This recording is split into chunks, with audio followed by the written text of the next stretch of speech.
It was supposed to be a simple trip to the grocery store, a routine part of his day. After all, Navy SEALs aren't always on daring missions. Sometimes they just need to pick up some milk and eggs, like everyone else. But today, something was different. As he pulled into the crowded parking lot, his sharp eyes quickly spotted an open space near the entrance. A rare find. He signaled, turned his wheel, and just as he was about to pull in, another car came out of nowhere, cutting him off entirely. For a second, he thought maybe it was an accident. Maybe the driver hadn't seen his blinker. But as the sleek luxury car rolled to a stop in his asterisk spot, he saw her. A woman dressed in expensive clothes and oversized sunglasses, casually stepping out of the driver's seat as if nothing had happened. No glance in his direction, no apology, just pure entitlement. He took a slow breath, gripping the wheel, willing himself to stay calm. He had been trained to handle pressure, to face danger without flinching, to navigate the most intense situations with a level head. But this was something else entirely, because it wasn't just about a parking spot. It was the principle of it, the blatant disregard, the complete lack of respect. Still, he wasn't the type to start a scene over something small. So he rolled down his window and said, in a voice firm but controlled, "Excuse me, ma'am." I was pulling into that spot. The woman barely spared him a glance. "Yeah, well, I got here first," she said, her tone dripping with indifference. Then, without another word, she slung her designer purse over her shoulder and strutted toward the store. He watched her go, his jaw tightening. The old him, the one before years of discipline, before learning to pick his battles, might have gotten out of the car and confronted her right there. But he knew better now.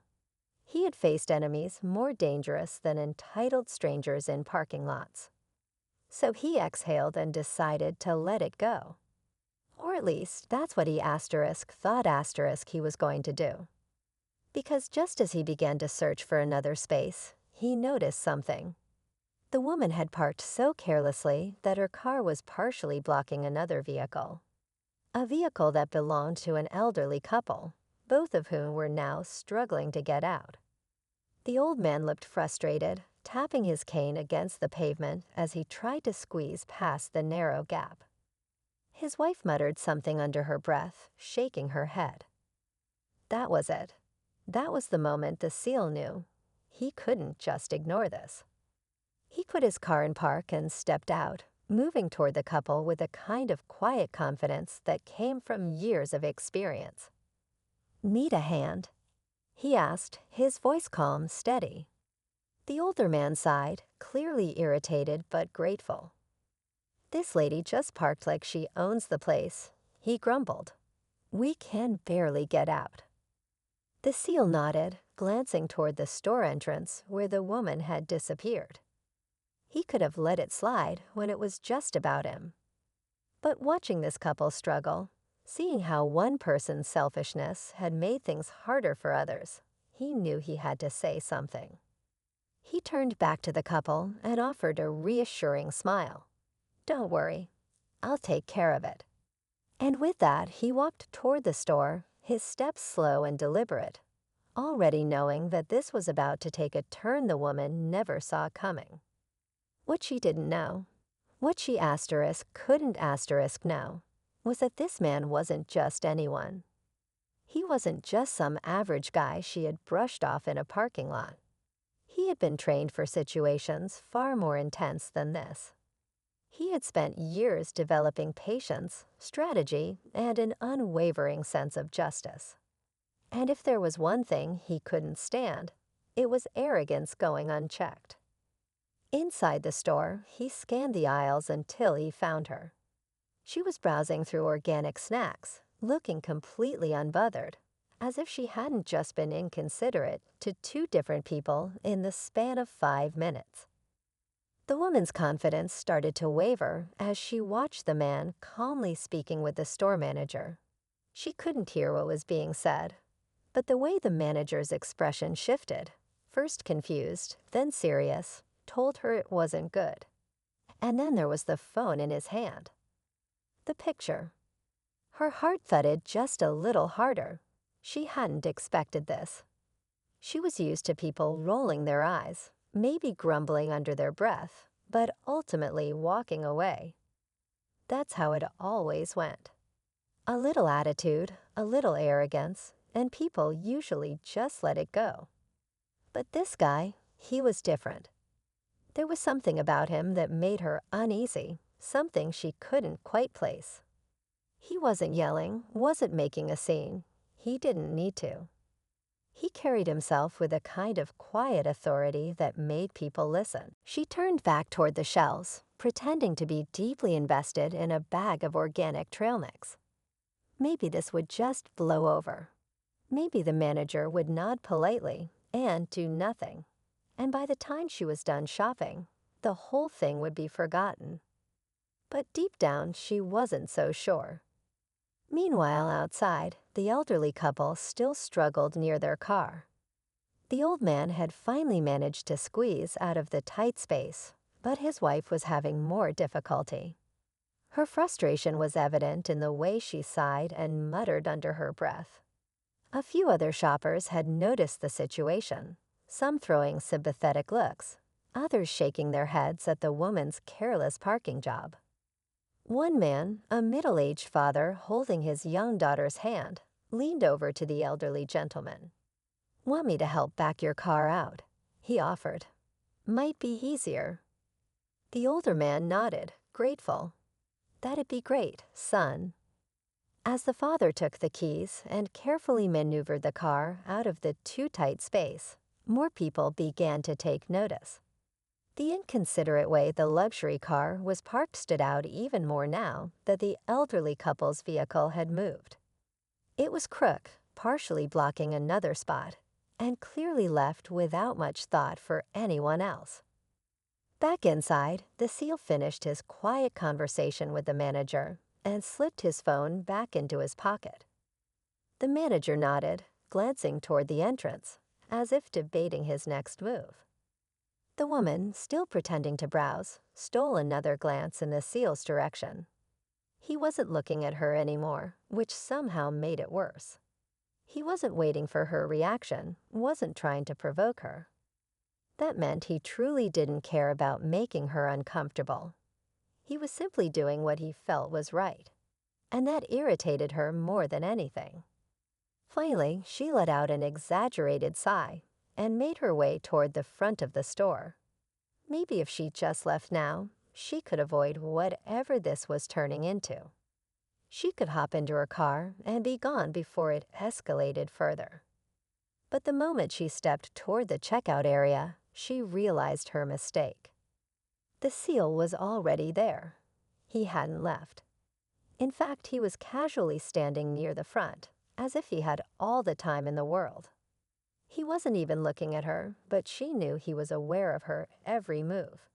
Her frustration spiked again. She wasn't used to feeling trapped, and yet, somehow this man, this stranger, had managed to back her into a corner without lifting a finger. She marched past him without a word, her heart pounding now, heading straight for the exit. As she stepped outside, she immediately noticed a small crowd near her car. A few people were murmuring, throwing glances toward her vehicle. The elderly couple was standing off to the side, the old man shaking his head. The father who had helped them was now talking to another shopper, his little girl still holding onto his hand. And then she saw the store manager step outside behind her. Panic flared in her chest, but she pushed it down. No, she wasn't going to be embarrassed like this. She refused to let these people make her feel guilty over something as stupid as a parking spot. She stormed toward her car, but before she could reach the driver's side door, the SEAL's voice cut through the murmurs. "Ma'am." She froze for just a second before forcing herself to turn around. "Asterisk what? Asterisk," she snapped, her voice sharper than she intended. He didn't flinch. He just looked at her, calm as ever. You left your car parked in a way that made it difficult for others. People had to step in to help because of it. She let out a humorless laugh. Are you serious? Over a asterisk parking spot asterisk? He tilted his head slightly, his gaze steady. It's not just about the spot. The way he said it made something twist in her stomach. Before she could fire back, the store manager stepped forward. Ma'am, we've received complaints about your parking. I'd like to ask you to move your vehicle. Her face burned. Complaints? Plural? She glanced around, realizing that almost everyone nearby had turned their attention toward her. Some were outright staring, others watching with mild curiosity. Her hands clenched into fists. This wasn't happening. This was ridiculous. I was only going to be in there for a few minutes, she said, voice tight. The store manager didn't budge. Regardless, we ask all our customers to be considerate when parking.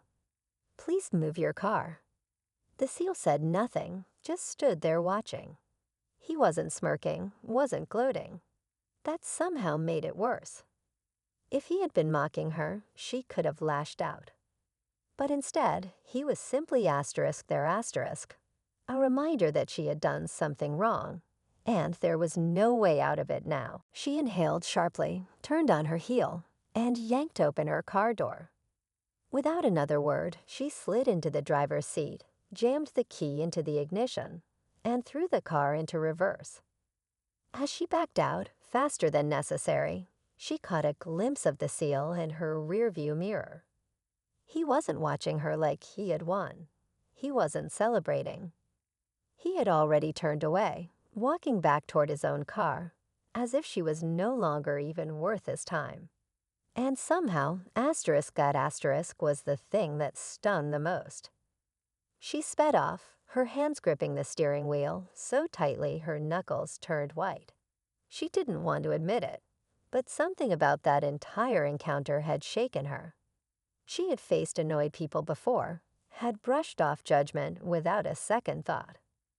But this felt different. This wasn't just about a parking space. And for the first time in a long time, she couldn't shake the feeling that maybe, just maybe, she had been in the wrong.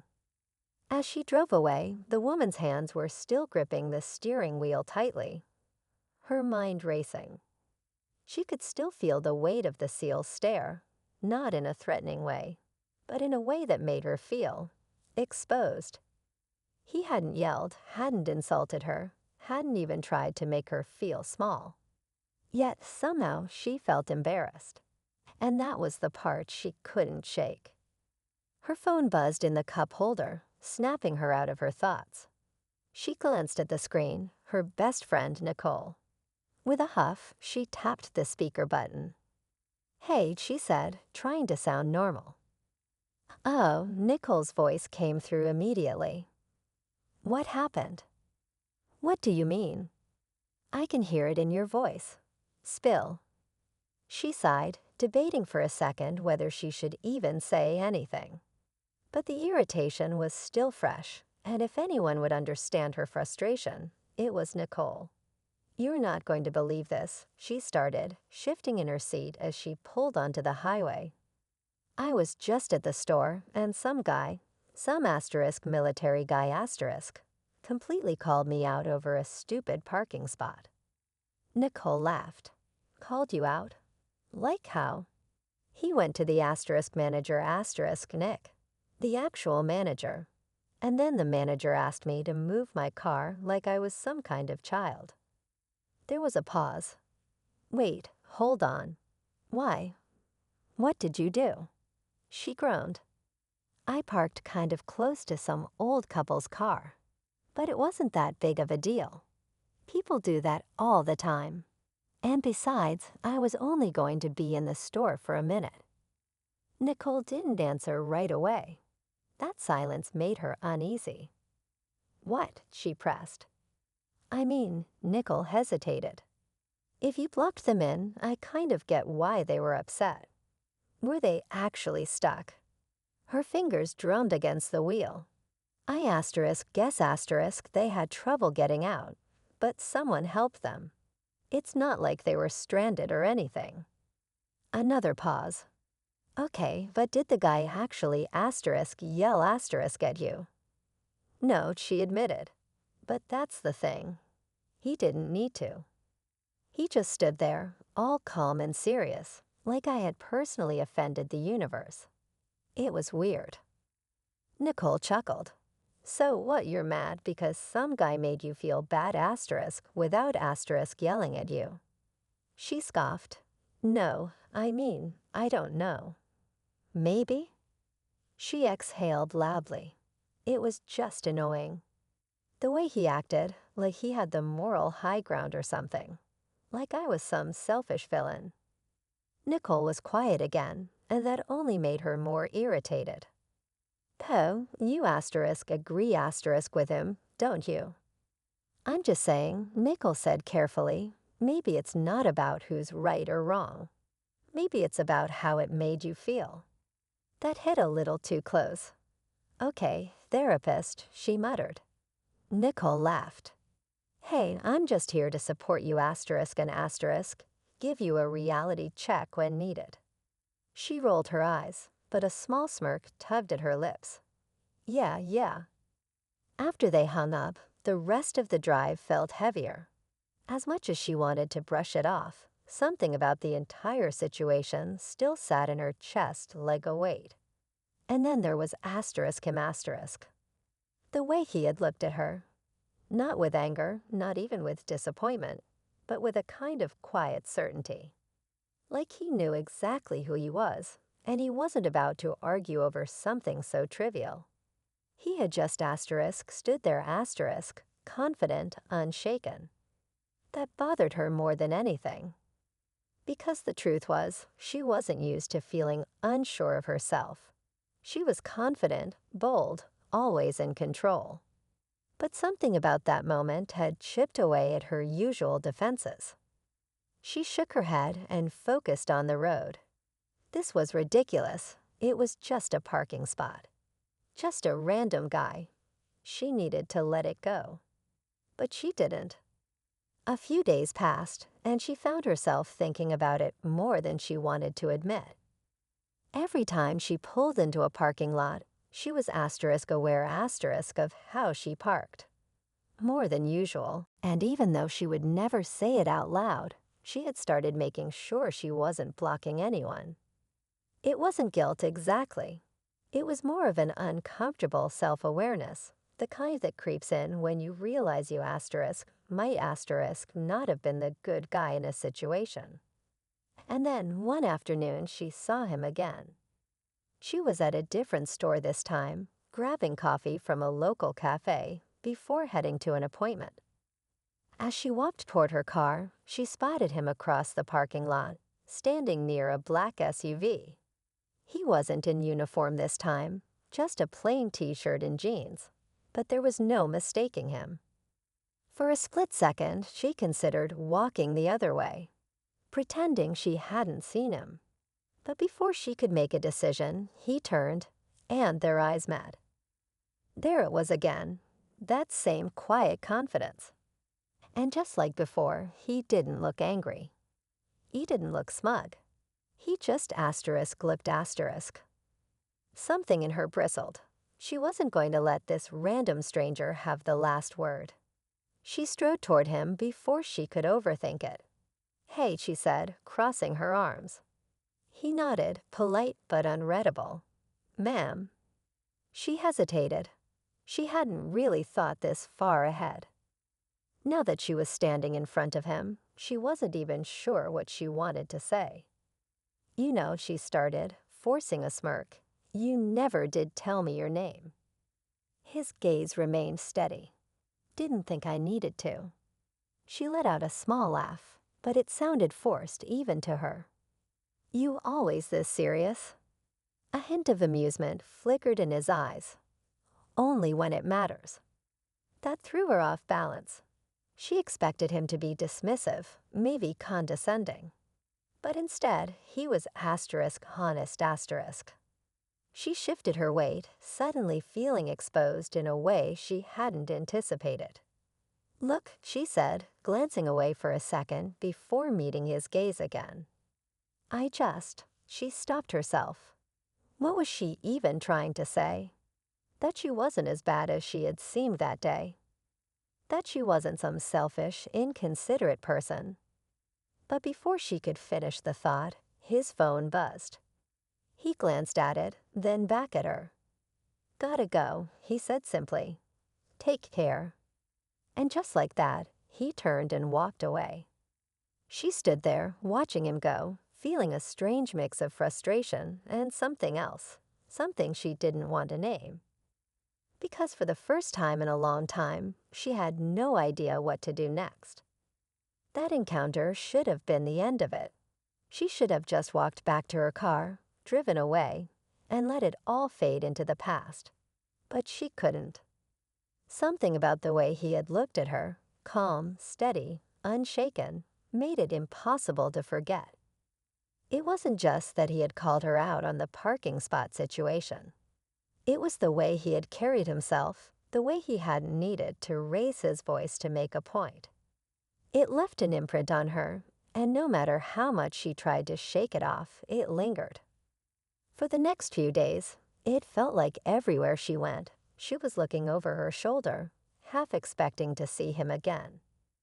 Not because she was scared, but because a part of her wanted to prove something.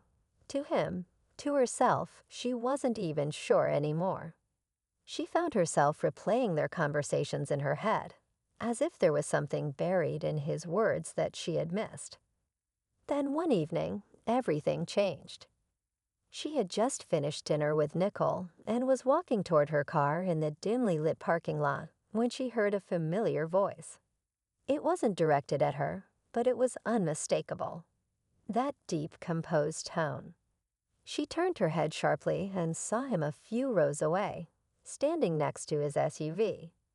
But this time, he wasn't alone. Another man stood in front of him, his posture rigid, his tone sharp. The air between them felt charged. She couldn't hear everything, but the tension was thick. "I told you, I don't want trouble," the SEAL said, his voice calm but firm. The other man scoffed.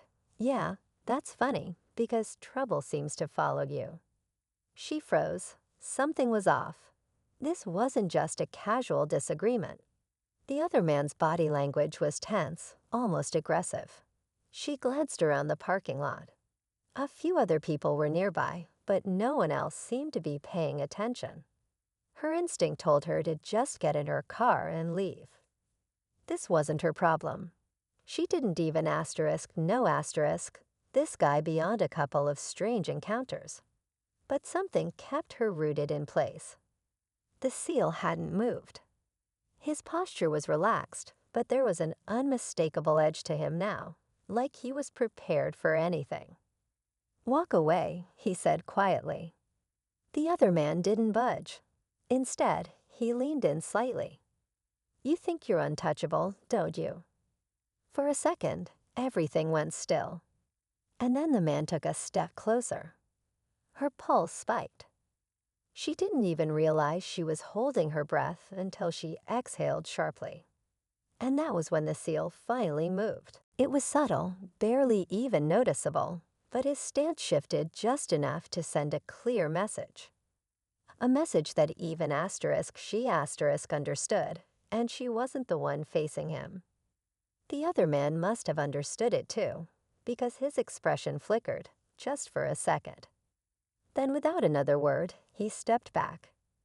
There was a pause, long enough for the tension to stretch to its breaking point. And then just like that, the man turned and walked away, disappearing into the shadows of the parking lot.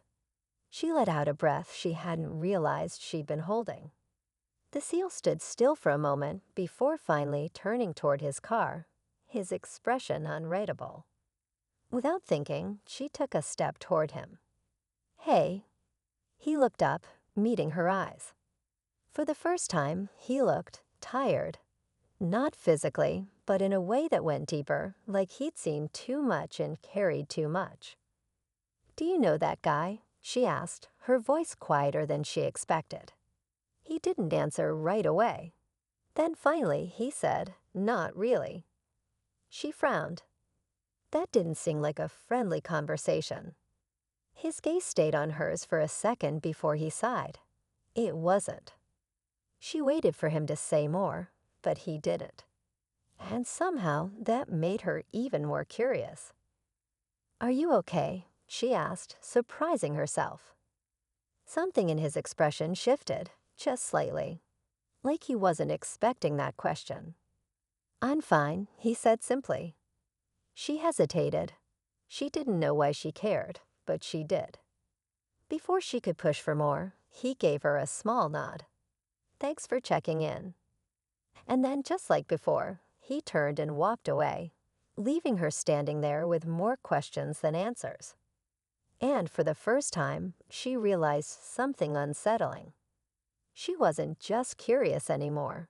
She needed to know the truth.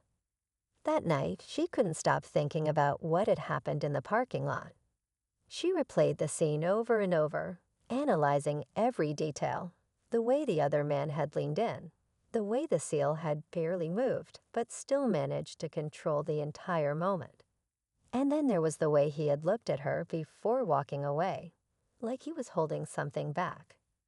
She told herself she should let it go. This wasn't her problem. She had her own life, her own worries. But something about the entire situation didn't sit right. The next day, she found herself searching online for anything that might explain who he was. She didn't even know his name, but she typed in what she did know: Navy SEAL, recent, local. A few results popped up, articles about military veterans and news stories, but nothing that stood out. And then, just as she was about to give up, she found something. It was a news article from a few months ago. The headline was vague, but as she read further, her stomach tightened. A military operation overseas, an incident that hadn't been widely reported. A small team had been involved in a classified mission that had ended with conflicting reports. Officially, everything had gone as planned. But there were whispers that not everyone had walked away unscathed. One of the soldiers mentioned in the article had no name listed, just an undisclosed officer. But the details lined up. The timing, the secrecy, the way the article carefully danced around specifics. It had to be him. She sat back in her chair, her pulse picking up speed. If he had been involved in something like this, then the man from last night, it wasn't just a random confrontation. It wasn't just some tense moment between strangers. It was something bigger. And now, somehow, she was in the middle of it. She wasn't sure what to do with this information, but ignoring it didn't feel like an option anymore. That night, as she pulled into her apartment complex, she noticed something unusual. A car was parked across the street, its engine off, headlights dim. Normally, she wouldn't have thought twice about it. People parked in that area all the time. But there was something different about this one. She couldn't explain it, but a strange feeling crept over her. A feeling that made her hesitate before getting out of her car. Slowly, she reached for her phone, pretending to check her messages while stealing a glance at the vehicle. The windows were tinted, too dark to see inside. Her heart thumped against her ribs. Was she being paranoid? Maybe. But after everything that had happened, she wasn't taking chances. She took a deep breath, locked her car, and walked briskly toward her apartment building, resisting the urge to look over her shoulder. As soon as she stepped inside and locked the door behind her, she exhaled sharply, pressing her back against the wood. She was overthinking. She had to be. But deep down, she knew better. Something was happening. And she had a feeling she was about to find out exactly what. The uneasy feeling from the night before hadn't faded by morning. She told herself it was nothing, just nerves getting the best of her, but the thought of that parked car still lingered in the back of her mind. She hadn't slept well, and by the time she left for work, she found herself checking the street. The car was gone. Maybe she had asterisk been overreacting. But that false sense of relief didn't last long. That afternoon, she spotted him again, the Navy SEAL. He was at a small coffee shop near the office, standing near the counter with a cup in hand, his sharp eyes scanning the room like he was always on alert. She hesitated, debating whether she should approach him, but before she could make a decision, he saw her. For a moment, neither of them moved. Then, in a way that felt almost inevitable, she walked toward him. "You again," he said, his tone neutral but not unfriendly. "Yeah, me again," she replied. She glanced around, lowering her voice. "Are you gonna tell me what's going on?" He studied her for a long second, and for the first time, she saw something in his expression that looked like hesitation. He wasn't the kind of guy who second-guessed things, and yet here he was, weighing something. Then, finally, he sighed. "Not here." Her pulse jumped. That wasn't the answer she'd expected. Without another word, he led her outside, walking toward a quieter part of the street. He stopped near a parking lot, making sure there was no one close enough to overhear. "That guy from the other night," he started, "he's not just some random guy." She figured as much. "He used to be on my team." That made her blink. "Used to be," she repeated carefully. His jaw tightened. He was discharged. Not honorably. That was all he said, but she understood the weight behind it. Something had happened. Something serious. She thought back to the news article she'd read, the hints about a classified mission, the whispers of things going wrong. Does this have anything to do with what happened overseas? His sharp gaze met hers, and that was all the confirmation she needed. "He thinks I left him behind," the SEAL said finally. "That's not what happened." Her stomach tightened. "But he blames you." He nodded. "And now he's making sure I know it." The pieces clicked into place. That wasn't just an argument the other night. It was unfinished business. And now, for some reason, she was tangled up in it. She exhaled. "And the car outside my apartment." His expression darkened. "You saw it?" She nodded. His jaw clenched. That was all she needed to know. A chill ran down her spine. So what now? He didn't answer immediately. Instead, he looked around again, like he was checking for unseen threats. Then finally, he turned back to her. "You're coming with me." She blinked. "Excuse me." "It's not safe for you to be alone right now." The weight of those words settled over her, heavy and real. A part of her wanted to push back, to argue that she could take care of herself. But deep down, she knew this wasn't just paranoia anymore. This was real.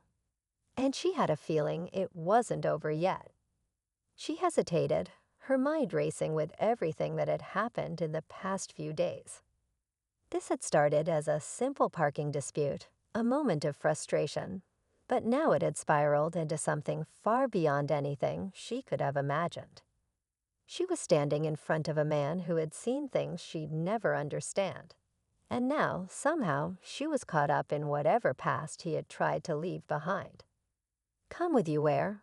she finally asked, her voice quieter than before. "Somewhere safe," he said simply. She wasn't sure what that meant, but the serious look in his eyes made her realize that arguing wasn't going to help. A part of her still wanted to believe she could handle this on her own, that maybe she was just being dragged into something that didn't truly involve her. But the fear creeping into her chest told her otherwise. With a steadying breath, she gave him a small nod. "All right." He led her to his car, scanning their surroundings before they got in. As they drove, she tried to make sense of everything. "So what exactly does this guy want from you?" she asked. He gripped the steering wheel a little tighter. "Revenge." She swallowed. Because of what happened during that mission. He nodded, his jaw tight. He thinks I left him behind. He doesn't care what really happened. He's convinced I betrayed him. And now he's following you. More than that, he said, glancing at her. He's trying to make a point. And now that you were there that night, he knows your face. That sent a chill through her. She hadn't done anything except be in the wrong place at the wrong time, but now she was part of whatever game was being played. They drove for a while in silence before he finally pulled into a quiet area near the outskirts of town. It wasn't completely isolated, but it wasn't somewhere she would have come on her own. This is where we'll figure out our next move, he said. She exhaled, trying to shake off the nerves that had settled deep in her bones. And what exactly is that? We wait, he said. If he wants to make a move, he will. That didn't exactly make her feel better. Hours passed. The quiet tension in the air made it impossible to relax. Every sound outside made her heart jump, but he remained steady, his eyes scanning the area like he had done this 1,000 times before. Then finally, something happened. A shadow moved outside. He was on his feet instantly, moving toward the door before she could even process what was happening. She held her breath as he glanced out the window, his entire body tensing. He's here, he murmured. Her pulse pounded in her ears. Everything after that happened fast. The front door rattled. Before anything could escalate, the seal was already there, throwing it open with such force that it startled the man standing outside. It was him. The man from the parking lot. The one who had started all of this. For a moment, the two of them just stood there, locked in a silent battle of wills. She could see the barely contained rage in the other man's eyes, the way his hands curled into fists at his sides. You should have left me there, the man finally said, his voice dripping with resentment. I didn't, the seal replied firmly. And you know it. The man let out a bitter laugh. You expect me to believe that? I don't expect anything, he said. But the truth doesn't change just because you don't like it. The man's jaw tightened. For a second, she thought this would come to blows, that this would end in a way that couldn't be undone. But then something shifted. The man's shoulders sagged slightly. His expression wavered. You don't know what it was like, he murmured, barely audible now. Being left behind, thinking no one was coming back. There it was. The truth behind all of this. It wasn't just anger. It was pain. The seal exhaled, his stance still firm, but his voice softer now. I did come back, he said, and I would have done it again. The tension between them stretched, unspoken emotions running deep. Then finally, something broke. The man took a step back. He wasn't ready to forgive, but maybe, just maybe, he was done fighting. Without another word, he turned and walked away. She let out a shaky breath she hadn't realized she was holding. That's it, she asked, her voice barely above a whisper. The seal watched as the man disappeared into the night. Sometimes that's all you can do. And just like that, it was over. The weight of it all settled over her, exhaustion creeping in. She had been pulled into something far beyond her understanding, but now, finally, she could let it go. As they drove back, she looked over at him. What happens now? He shrugged slightly. Life goes on. Simple, honest. And somehow that was enough. She knew she'd never forget what had happened, but for the first time in days, she felt like she could breathe again. The past couldn't be changed. Some wounds didn't heal easily. But at least for tonight, they had found a way forward. He approached, keeping his tone neutral but firm. Excuse me, ma'am. She turned, raising a perfectly shaped eyebrow. Can I help you? You need to move your car, he said simply. She scoffed, clearly unimpressed. Oh, I need to move my car. I don't think so. I'm not blocking anyone. He folded his arms, his expression unreadable. Actually, you are. You made it difficult for an elderly couple to get out of their vehicle. She let out a dramatic sigh, rolling her eyes. Are you serious? It's just a parking spot. They'll manage. His patience was wearing thin now. You didn't just take a parking spot. You disregarded someone else's space and made life harder for people who didn't deserve it. That's not how things work. She gave a short laugh, clearly not taking him seriously. And what are you, the parking police? He didn't react, didn't flinch. Instead, he leaned in slightly, lowering his voice just enough to make her really listen. Ma'am, I'm giving you the chance to do the right thing. Move your car, or I promise you, this situation isn't going to go the way you think it is. Something in his tone must have struck a nerve, because for the first time she hesitated. There was a flicker of uncertainty in her expression. Maybe it was the realization that, for once, she had met someone who wasn't going to just let her behavior slide. But still, she was stubborn. I don't see why I should have to move, she muttered, crossing her arms. He took a step back, nodding slowly, as if he had already expected this. All right then, he said, have it your way. And with that, he turned and walked away. She watched him go, confused for a moment, until she saw where he was headed. Straight toward the store manager. And then, to make matters worse, he pulled out his phone, snapping a picture of her car's careless parking job. Her stomach dropped. Maybe, just maybe, she had underestimated him. And that was when she realized she had made a huge mistake.